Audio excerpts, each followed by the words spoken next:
The cold in Winnipeg doesn't just get into your bones. It gets into the way people look at each other, through each other, like everyone on the street is already a ghost. Audrey Sinclair knew that look well. She wore it herself most nights, walking home from the diner at 2 in the morning, coat pulled up to her chin, breath disappearing in white clouds above the empty sidewalk. You stop seeing things after a while. You stop noticing. That's how you survive a city in February. That's why what happened on the night of the 14th was so strange. Because Audrey Sinclair noticed. She almost didn't. She was tired. 7 hours on her feet. 3 tables that stiffed her on the tip. 1 customer who called her sweetheart in a way that wasn't sweet at all. Her boots were soaked through from the slush. She had leftovers in a paper bag from the kitchen, and exactly $11.40 left until Friday. She was not looking for trouble, or mystery, or anything other than the inside of her apartment and the sound of the radiator clicking. But then she saw the boy. He was maybe 9 years old, maybe 10, sitting on the curb at the corner of Portage and Hargrave with his back against a newspaper box. His jacket was open. A nice jacket, dark wool, the kind that cost more than Audrey made in a week, and his head was tilted to one side in that particular way that meant he wasn't just cold. His eyes were half open, and his lips had gone a bad color, not quite blue but close enough to make her stomach drop. She stopped walking. Most people didn't. 2 people passed him while she was standing there. One of them glanced down. Neither of them slowed. Audrey crossed the street. "Hey." She crouched in front of him and touched his face. His skin was like ice. "Hey, can you hear me?" The boy's eyes moved but didn't focus. "Okay," she said it out loud, more to herself than to him. "Okay." She pulled him upright. He was heavy in the strange way unconscious people are heavy. All dead weight, no cooperation from his body. She got his jacket closed and buttoned the top button and pulled out her phone. 911. That was the obvious answer. She started to dial, and then a phone started ringing. It was coming from the boy's jacket pocket. Not a ringtone, a real ring, old-fashioned and insistent. Audrey hesitated with her own phone in her hand. She reached into the boy's pocket and pulled out a phone that was nothing like any phone she'd ever held. Heavy, black, no case, no scratches. The screen showed only one word. "Father," she answered it. The silence on the other end lasted exactly 3 seconds. Then a voice said, "Where is he?" It wasn't a question. It was the voice of someone who expected the world to provide immediate answers, and Audrey felt something in her chest recognized the authority in it before her brain had time to process anything at all. "I found him on the street," she said. "Corner of Portage and Hargrave. He's unconscious and he's cold and I think, don't move." The line went dead. Audrey sat down on the curb next to the boy and put her arm around him because she didn't know what else to do. She held the phone in her other hand and stared at the empty street and thought about all the choices that had led her to this particular corner at this particular time. The diner job, the late shift, the extra tables she'd agreed to cover because she needed the money, the choice to walk this way instead of the other way. She thought about those things for approximately 4 minutes before the black SUVs appeared. There were 3 of them, moving fast and silent, and they stopped at angles that blocked the street in both directions. Men poured out, not police, not paramedics, not anyone you'd call for help in a normal situation. They wore dark clothes and moved with the particular economy of people who had been trained to move that way, and the closest one reached for Audrey's arm before she'd fully processed what was happening. "I called," she said. "I'm the one who called. I found him." "We know," said the man. He wasn't kind about it. He was simply not interested. "Come with us." 2 of the other men were already crouched over the boy, checking him with careful professional hands. Someone produced a blanket that looked like it cost more than Audrey's car. She watched them lift him, watched the gentleness that happened around his small, still body, and she stopped, fighting the hand on her arm. They put her in the middle vehicle. Nobody explained anything. The drive took 18 minutes, she counted. The house, if you could call it that, was outside the city, east on the Trans-Canada past the point where the streetlights stopped. It sat behind a gate that opened before the lead vehicle had fully slowed, and it was large in a way that had nothing to do with showing off. No architectural drama, no fountains, no statement, just size. Square footage that implied not wealth but power, the kind of power that doesn't need to announce itself because it has never had to. They brought her inside. She was put in a room she would later understand was a kind of waiting room, though it contained better furniture than any waiting room she'd ever seen.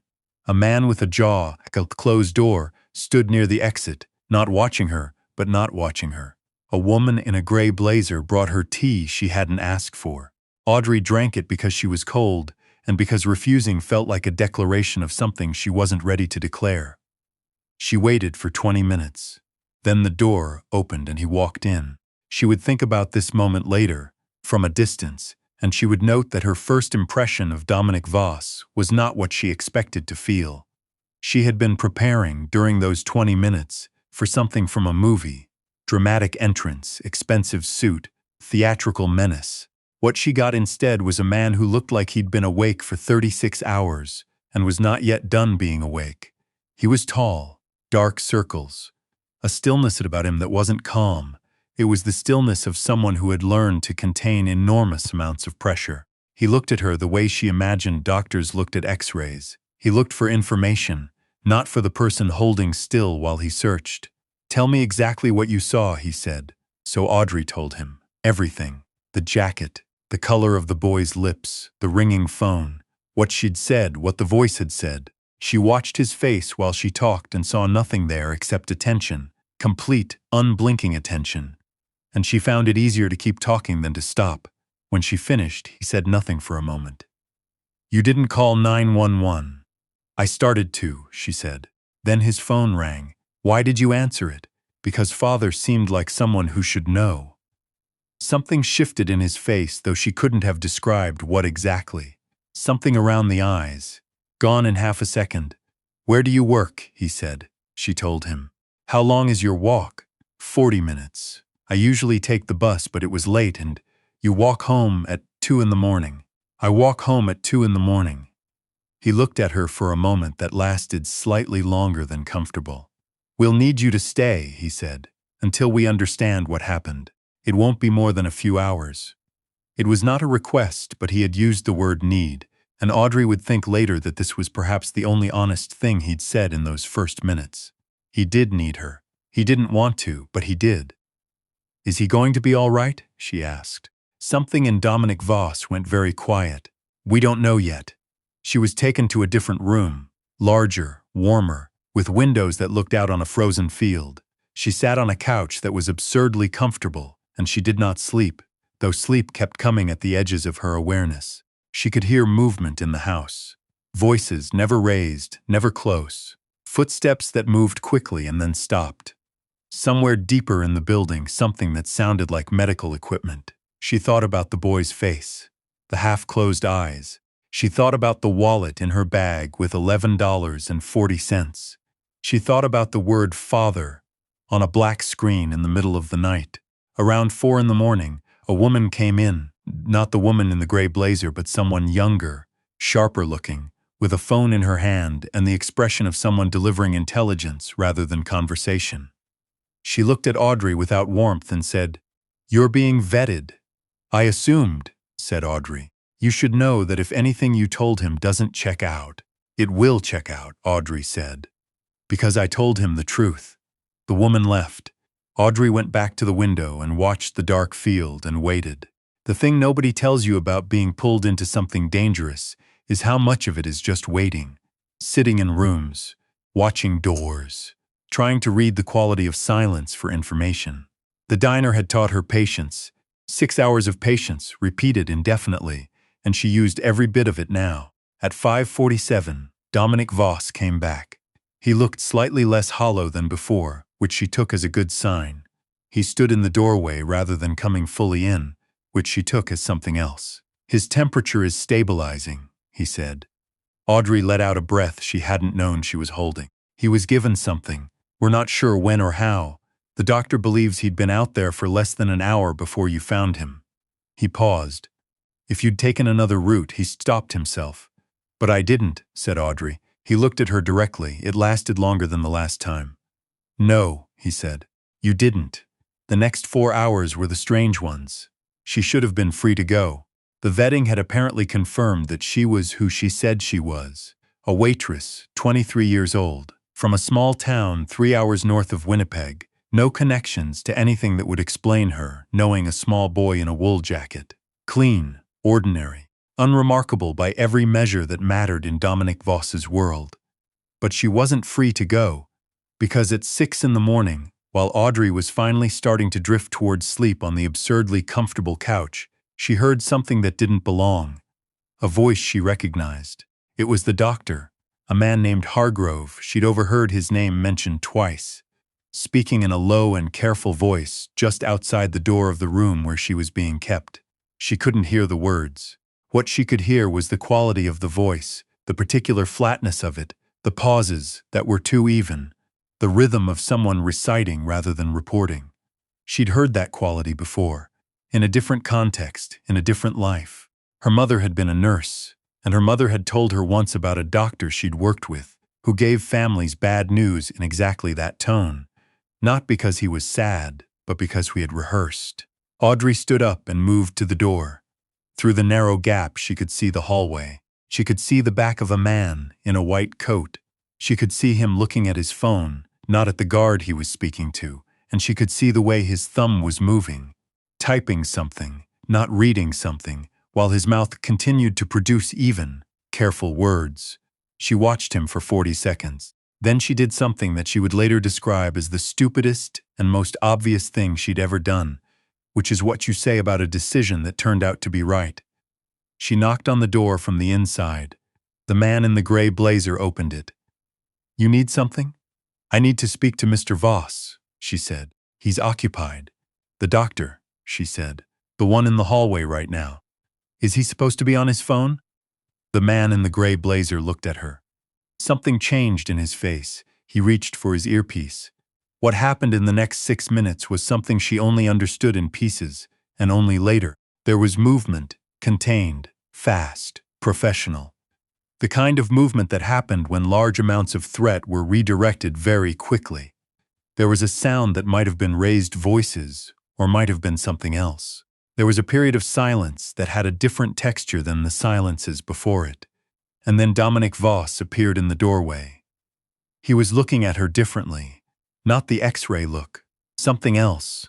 Something that was probably the closest thing this particular man had to being caught off guard. "How did you know?" he said. "I didn't know," Audrey said. "I noticed. That's the same thing. It really isn't." He stared at her for a moment. Hargrove had the boy's medication schedule. He was transmitting it. Audrey sat down because her legs had abruptly decided they'd had enough.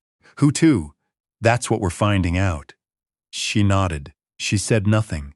She was thinking about the boy in the wool jacket, about the coins in her wallet, about the gap between the world she'd walked out of and the one she'd walked into. The gap was permanent now. She understood that. You couldn't unknow what she knew. You couldn't go back to being the waitress who walked home at 2 in the morning if you'd also been the woman sitting in this room at 6 in the morning having this conversation. Dominic Voss seemed to understand this at the same moment she did. "You'll need a different place to stay," he said. "It wasn't a question. I can't afford. That won't be an issue." She looked at him. He looked back. Neither of them pretended the conversation was something it wasn't. "I want to see him," she said, "before anything else. The boy. I want to know he's all right." A pause. "His name is Oliver. I want to see Oliver." Dominic Voss was not a man who said yes to things easily. She could see the no forming, the instinct toward containment, toward keeping variables in their respective boxes. But something overrode it. Something that had to do with the particular way she'd said the boy's name. Immediately, without making it a trade. 5 minutes, he said. The room where Oliver Voss was being kept looked nothing like the rest of the house. Warmer, softer, a lamp instead of overhead lights, stuffed animals on a chair that seemed completely incongruous with everything she'd seen for the last 4 hours.